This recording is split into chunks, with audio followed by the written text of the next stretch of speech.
ക്വസ്റ്റ്യനിലേക്ക് പോവാം. ഒരാൾ കള്ളം പറയുന്നുണ്ടെന്ന് എങ്ങനെ മനസ്സിലാക്കാം? ഒരാൾ കള്ളം പറയുന്നുണ്ടെന്ന് എങ്ങനെ മനസ്സിലാക്കാം, അതാണ് ക്വസ്റ്റ്യൻ എന്ന് വിശ്വസിക്കുന്നു. അപ്പം അയാളെ ഫസ്റ്റ് ഓഫ് ഓൾ നമുക്ക് അറിയുന്ന ആളുകളാണെങ്കിൽ ചിലപ്പോൾ നമുക്ക് പെട്ടെന്ന് മനസ്സിലാവാൻ മതി. അല്ലെങ്കിൽ നമ്മൾ ഇപ്പം പറയുകയാണെങ്കിൽ ഒരു സൈക്കോളജിസ്റ്റ് അല്ലെങ്കിൽ ഇതിനെ പറ്റിയിട്ട് criminal investigation officers, forensic experts ഒക്കെ ഇത് മനസ്സിലാക്കുന്നത് മൈക്രോ എക്സ്പ്രഷനിലൂടെയാണ്. മൈക്രോ എക്സ്പ്രഷൻ എന്ന് പറയുന്നത് നമുക്ക് കാണാൻ പറ്റാത്ത, അല്ലെങ്കിൽ ഒരു നോർമലായിട്ട് വെറുതെ സംസാരിച്ചുകൊണ്ടിരിക്കുമ്പോൾ നമുക്ക് കാണാൻ പറ്റാത്ത, പക്ഷെ കീനായിട്ട് ഒബ്സർവ് ചെയ്യുന്നവർക്ക് നോട്ടീസ് ചെയ്യാൻ പറ്റുന്ന ചെറുതായിട്ടുള്ള കണ്ണിൻ്റെ അനക്കങ്ങൾ, കണ്ണ് എങ്ങനെ അടയ്ക്കുന്നു, ബ്ലിങ്ക് ചെയ്യുന്നത് എങ്ങനെയാണ്, എങ്ങോട്ടാണ് ആൻസർ പറയുമ്പോൾ നോക്കുന്നത്, പിന്നെ സംസാരിക്കുന്ന സമയത്ത് വിൽക്കുന്നുണ്ടോ, പിന്നെ അവരുടെ ബോഡി ലാംഗ്വേജ് എന്താണ്, ഇങ്ങനത്തെ കുറേ മൈക്രോ എക്സ്പ്രഷൻസ് നമ്മൾ കൺസിഡർ ചെയ്യാറുണ്ട്. ഓക്കെ, ഞാൻ ഇപ്പൊ നമ്മൾ ലോക്ക്ഡൌൺ സമയത്തൊക്കെ ഭയങ്കരമായിട്ട് യൂട്യൂബിൽ ട്രെൻഡിങ് ആയിരുന്ന ഒരു സംഭവമാണ് മെന്റലിസ്റ്റുകൾ ഓരോ യൂട്യൂബർമാർ പറയുന്ന കാര്യങ്ങൾ എടുത്ത് ഡീകോഡ് ചെയ്തിട്ട് അവരുടെ കണ്ണ് റൈറ്റിലേക്കാണ് പോയത്, അപ്പൊ അങ്ങനെ ഇതായി ലെഫ്റ്റിലേക്കാണ് പോയത്, അപ്പൊ അവർ പറയുന്ന സത്യമാണ്, ഇവർ പറയുന്നതാണ് കള്ളം. കോൺഫ്ലിക്ട്സ് ഒക്കെ ഉണ്ടാവുന്ന സമയത്ത് അപ്പോൾ ഞാൻ എൻ്റെ ഒരു ക്യൂരിയോസിറ്റിയുടെ പുറത്ത് ഞാൻ ചോദിക്കണം, കണ്ണ് കൃഷ്ണമണി റൈറ്റിലേക്ക് പോയാൽ കള്ളം പറയാണോ സത്യം പറയാണോ? ചിലപ്പോൾ നമുക്ക് അങ്ങനെ മൂവ്മെന്റ്സ് വെച്ചിട്ട് മസിൽസിന്റെ മൂവ്മെന്റ്സും ഈ മൈക്രോ എക്സ്പ്രഷൻസ് വെച്ചിട്ട് നമുക്ക് പറയാൻ പറ്റും. റൈറ്റിലേക്ക് ഫേക്ക് ചെയ്യാനും പറ്റില്ലല്ലോ. പക്ഷെ ഈ പറഞ്ഞ പോലെ റൈറ്റിലേക്ക് അതെനിക്കറിയില്ല, പക്ഷെ പറ്റും, ഫേക്ക് ചെയ്യാൻ പറ്റും. അതായത് സത്യമാണെങ്കിൽ പോലും അത് ഫേക്ക് ചെയ്യാൻ പറ്റും. ഓൾറെഡി ഇതിനെ പറ്റിയിട്ട് മൈക്രോ എക്സ്പ്രഷനെ പറ്റിയിട്ട് നല്ല രീതിയിൽ പഠിച്ചിട്ടുള്ള ഇഷ്ടംപോലെ ആളുകളുണ്ട്. അവർക്ക് ഒബ്വിയസ്ലി ഫേക്ക് ചെയ്യാൻ പറ്റും. ഡോക്ടേഴ്സ് വരെ ഫേക്ക് ചെയ്യുന്നു. അതായത് ഡോക്ടേഴ്സ് ആയിട്ടുള്ള ആളുകൾ ഇപ്പം ഫേക്ക് ആയിട്ടുള്ള ഡോക്ടേഴ്സ് ഇറങ്ങുന്നു. ഇത്രയും MBBS അതുപോലെ ഇന്റൻസീവായിട്ട് പഠിച്ചിട്ടും ഒക്കെ ഇരുന്നിട്ടുള്ള ആളുകളുടെ കാര്യങ്ങളും അതുപോലെ അവരുടെ പ്രിസ്ക്രിപ്ഷൻസ് ഒക്കെ ഫേക്ക് ചെയ്യാൻ പറ്റുന്നുണ്ടെന്നുണ്ടെങ്കിൽ ഇതൊക്കെ വളരെ എളുപ്പമായിട്ട് ഫേക്ക് ചെയ്യാൻ പറ്റുന്ന ഒരു കാര്യമേ ഉള്ളൂ. എന്തായാലും കള്ളം പറയുന്നുണ്ട് എങ്ങനെ മനസ്സിലാക്കാം എന്നുള്ളതായിരുന്നു ക്വസ്റ്റ്യൻ. മൈക്രോ എക്സ്പ്രഷൻസ് നോക്കിയിട്ടാണ് മനസ്സിലാക്കുന്നത്, അതാണ് ആൻസർ. അടുത്തൊരു ക്വസ്റ്റ്യനിലോട്ട് പോവാം. ഞാൻ പണ്ട് ധാരാളം എഴുതുന്ന ഒരാളായിരുന്നു. ഇപ്പോൾ കുറച്ച് വർഷങ്ങളായിട്ട് ഒന്നും എഴുതാറില്ല. ഈ അടുത്ത് ഒരു നോവൽ വായിച്ചപ്പോൾ എനിക്ക് കുറ്റബോധം തോന്നുന്നു. ഇതിനേക്കാൾ നന്നായി കഥകളും കവിതകളും ഒക്കെ എഴുതിയിരുന്ന എനിക്ക് എന്തുകൊണ്ട് ഇത്തരത്തിൽ ഒരു നോവൽ എഴുതാൻ കഴിഞ്ഞില്ല? ഈ ചിന്ത എന്നെ എപ്പോഴും അലട്ടിക്കൊണ്ടിരിക്കും. പണ്ട് ധാരാളമായിട്ട് എഴുതുന്ന ഒരാളായിരുന്നു, പക്ഷെ അയാൾ അതിൽ കോൺസെൻട്രേറ്റ് ചെയ്തില്ല എന്ന് തോന്നുന്നു. അത് കഴിഞ്ഞിട്ട് ഈ അടുത്ത കാലത്ത് ഒരു നോവൽ വായിച്ചപ്പോ പുള്ളിക്കാരി ആരാണെന്ന് എനിക്ക് വ്യക്തമല്ല, ഈ ക്വസ്റ്റ്യൻ ചോദിച്ച ആൾക്ക് തോന്നി എന്തുകൊണ്ടാണ് ഞാൻ ഇതുപോലൊരു കഥ എഴുതാത്തത്, ഇതിനേക്കാളും നന്നായിട്ടല്ലേ ഞാൻ എഴുതിക്കൊണ്ടിരുന്നത്, എന്തുകൊണ്ട്? അപ്പം ആ ഒരു ചിന്ത ഭയങ്കരമായിട്ട് ഡിസ്റ്റർബ് ചെയ്യുന്നു എന്നാണ് പറയുന്നത്. ഇപ്പം ആ ഒരു ചിന്ത വരാൻ കാരണം എന്ന് വെച്ചിട്ടുണ്ടെങ്കിൽ അത് നാച്ചുറലി നോവൽ വായിച്ചപ്പോൾ ട്രിഗർ ചെയ്യപ്പെട്ടു അല്ലേ. ഇനി എന്തുകൊണ്ട് അയാളെ എഴുതിയില്ല എന്ന് നമുക്ക് അറിയണമെങ്കിൽ അയാളുടെ ജീവിത സാഹചര്യങ്ങൾ മാറിയിട്ടുണ്ടോ എന്ന് അറിയണം. അയാൾ തിരക്കായി പോയോ, വളരെ ചെറിയ പ്രായത്തിലാണ് അയാൾ ഇതുപോലെയൊക്കെ എഴുതിയിരുന്നത്. അത് കഴിഞ്ഞ് ഇയാളെ ആരെങ്കിലും നിരുത്സാഹപ്പെടുത്തിയിട്ടുണ്ടോ എഴുത്തിൽ നിന്ന്? ഒരു റീഇൻഫോഴ്സ്മെന്റ് ഒന്നും കിട്ടിയില്ലേ? നമ്മളിപ്പം എങ്ങനെയുള്ള സർഗാത്മക ക്രിയകളാണെങ്കിലും നമ്മുടെ ഡേ ടു ഡേ കാര്യങ്ങളാണെങ്കിലും നമ്മൾ ചെയ്യുന്ന കാര്യത്തിന് പോസിറ്റീവായിട്ടുള്ള റീഇൻഫോഴ്സേഴ്സ് എന്ന് പറയും സൈക്കോളജിയിൽ, അതായത് എന്തെങ്കിലും തരത്തിലുള്ള അപ്രീസിയേഷൻസ് അതൊക്കെ കിട്ടുമ്പോഴാണ് നമുക്ക് വീണ്ടും വീണ്ടും ചെയ്യാൻ താല്പര്യം വരുന്നത്. ഇതൊക്കെ ശാസ്ത്രീയമായി തെളിയിച്ചിട്ടുള്ള കാര്യങ്ങളാണ്.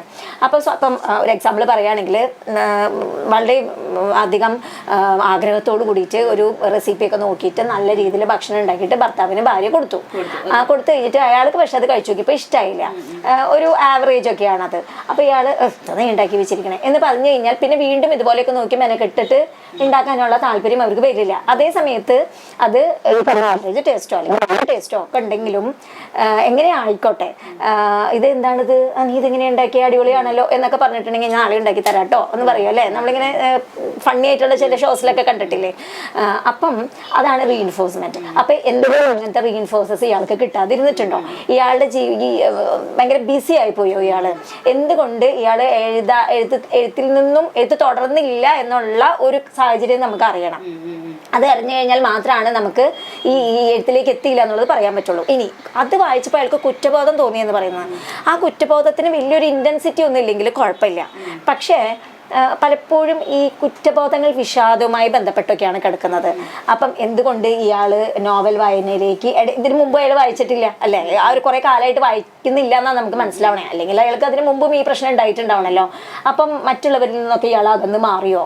അങ്ങനെ മാറിയിരുന്നപ്പോൾ ബോറടിച്ച സമയത്താണോ ഇയാൾ വായിക്കുന്നത്? ഈ സമയം ഫില്ല് ചെയ്യാൻ വേണ്ടിയിട്ട് മറ്റുള്ളവരിൽ നിന്ന് അകന്ന് മാറുന്നതും വിഷാദത്തിന്റെ ലക്ഷണങ്ങളാണ്. അപ്പം കുറ്റബോധം, ഒരു കോൺഫിഡൻസ് കുറയുന്നു, സെൽഫ് എസ്റ്റീം, നമുക്ക് നമ്മളോടുള്ള ഒരു നമ്മളോടുള്ള ഒരു ഇഷ്ടം ഉണ്ടല്ലോ, അത് കുറയുന്നു. ഒരു വെർത്ത് തോന്നുന്നില്ല നമുക്ക്. എന്തെന്ന് ഞാനിപ്പോൾ ജീവിച്ചിട്ട് ഈ ലോകത്ത് എന്ത് കാണിക്കാനാ, നമ്മളില്ലെങ്കിലും ഈ ലോകത്തിന് മാറ്റമൊന്നുമില്ല എന്നൊക്കെ ഉള്ള ഒരു ടൈപ്പ് തോന്നല. അവനവന് തന്നെ ഒരു വില കൊടുക്കാൻ പറ്റുന്നില്ല. അങ്ങനെ സെൽഫ് എസ്റ്റീം കുറഞ്ഞു കഴിഞ്ഞാൽ നമുക്ക് കോൺഫിഡൻസ് കുറയും. കോൺഫിഡൻസ് കുറയുമ്പോൾ നമുക്ക് ആൾക്കാരുടെ കണ്ണി നോക്കി സംസാരിക്കാൻ പറ്റില്ല. അപ്പൊ പൊതുവേ നമ്മുടെ പ്രസരിപ്പൊക്കെ കുറയാൻ തുടങ്ങും. ഭയങ്കര ലെതാർജി, അതായത് ക്ഷീണം, ചടപ്പ് എന്നൊക്കെ പറയും. കോഴിക്കോടൊക്കെ ചടപ്പ് എന്ന് പറയുന്ന ഒരു വാക്ക് ഉപയോഗിക്കും. അപ്പം ഭയങ്കര ചടപ്പാണ്, ഒന്നിലും ഒരു താല്പര്യമില്ല, ഉത്സാഹം തോന്നില്ല, ചുറ്റും അവർക്ക് ഡള്ളായിട്ട് തോന്നാം. അവർ സെലക്ട് ചെയ്യുന്ന ഡ്രസ്സുകൾ പോലും ബ്രൈറ്റ് കളേഴ്സ് നിന്ന് മാറിയിട്ട് ഭയങ്കര ഡൾ, ഇങ്ങനെ ലൈറ്റ് കളേഴ്സൊക്കെ ഉള്ള ഡ്രസ്സുകളൊക്കെ ഇടാൻ ഒക്കെ ആയിരിക്കും അവർക്ക് താല്പര്യം. വളരെ കുറച്ച് മാത്രം, ആവശ്യത്തിന് മൂളലുകൾ മാത്രം, വേണ്ട, ഇല്ല, ഇത്രയൊക്കെ ഉണ്ടാവുള്ളൂ. അപ്പം ഒരു പക്ഷേ ഇങ്ങനെയുള്ള ഒരു അവസ്ഥ അനുഭവിച്ചതിൽ നിന്നാണോ ഇയാൾ ഈ വായനയിലേക്ക് വീണ്ടും തിരിച്ചു വരുന്നത്? വായിച്ചപ്പോഴേക്കും അയാൾക്ക് കുറ്റബോധം വന്നത് ഈ വിഷാദം ഇയാളിൽ ചെറുതോ വലുതോ ആയോ തോതിലുണ്ടോ എന്നൊക്കെ അറിഞ്ഞാൽ മാത്രമാണ് നമുക്ക് കൃത്യമായ ഒരു ഉത്തരം കൊടുക്കാനായിട്ട് പറ്റുള്ളൂ. ഇങ്ങനെയൊക്കെയുള്ള പിന്നെ വേറൊരു പ്രത്യേകതയുണ്ട്. ഈ വിഷാദം എന്ന് പറയുന്നത് തിരിച്ചറിയപ്പെടാതെ പോകുന്ന മാനസികാരോഗ്യ പ്രശ്നങ്ങളിൽ ഒരു പ്രധാനപ്പെട്ട പ്രശ്നമാണ്. അപ്പം അതുകൊണ്ട് തന്നെ ഡയഗ്നോസ് ചെയ്യാനും വളരെ ലേറ്റ് ആയിട്ടാണ് ഈ രോഗികൾ എത്താറുള്ളൂ. ഇതിങ്ങനെ അൺട്രീറ്റഡ് ആയി പോയി കഴിയുമ്പോൾ ആത്മഹത്യയാണ് ഇതിൻ്റെ എൻ്റെ സംഭവം എന്ന് പറയുന്നത്. പക്ഷെ അതുള്ള എല്ലാവരും ആത്മഹത്യ ചെയ്യണമെന്നില്ല. പക്ഷെ വിഷാദ രോഗം ഉള്ള ആൾക്കാരിൽ അല്ലെങ്കിൽ ആത്മഹത്യ ചെയ്ത ആൾക്കാരിൽ വലിയൊരു ശതമാനം ആൾക്കാരും വിഷാദത്തിന് അടിമകളായിരുന്നിരിക്കാം. മാഡം ഇപ്പൊ പറഞ്ഞതിൽ തന്നെ മേജർ ആയിട്ടുള്ള ഒരു പോയിന്റ് എന്താണെന്ന് വെച്ചാൽ നമ്മളിപ്പോ തൊട്ടയും പിടിച്ചതിനൊക്കെ ഡിപ്രസ്ഡ് പറയാറുണ്ട്. അതുകൊണ്ട് തന്നെ യഥാർത്ഥ ഡിപ്രഷൻ ആർക്കാണ്, അല്ല വെറുതെ പറയുന്നത് ആരാണെന്ന് തിരിച്ചറിയാൻ പറ്റാത്ത ഒരു സന്ദർഭമാണ്. പിന്നെ ഈ ക്വസ്റ്റ്യൻ ചോദിച്ച ആളോട്, അതായത് ഇപ്പം എത്ര വയസ്സായി എന്നറിയില്ല, എന്നാലും ഏജ് ഇസ് ജസ്റ്റ് നമ്പർ എന്നൊക്കെയല്ലേ നമ്മൾ പറയും. ഇനിയും വേണമെങ്കിൽ റീസ്റ്റാർട്ട് ചെയ്യാനുള്ള ഒരു പോസിബിലിറ്റി ഉണ്ട് അല്ലേ? അപ്പോൾ എന്തായാലും റീസ്റ്റാർട്ട് ചെയ്യാൻ വേണ്ടി ശ്രമിക്കാം. മാം പറഞ്ഞ കാര്യങ്ങളൊക്കെ മനസ്സിലായെന്ന് വിചാരിക്കുന്നു. അപ്പോൾ വേണമെന്നുണ്ടെങ്കിൽ ഒരു കൗൺസിലിങ്ങിനൊക്കെ പോയി കുറച്ച് മോട്ടിവേറ്റഡ് ആയിട്ടൊക്കെ കാര്യങ്ങളൊക്കെ ചെയ്യാൻ തുടങ്ങും. ഈ ഡിപ്രഷൻ ഉണ്ടെങ്കിൽ അത് ട്രീറ്റ് ചെയ്യാം. അപ്പം തന്നെ ഇയാൾ എഴുതാൻ തുടങ്ങും. ഓക്കെ. ഈ എപ്പിസോഡിന്റെ ബാക്കി ഭാഗങ്ങൾ അടുത്ത ദിവസം കാണാം.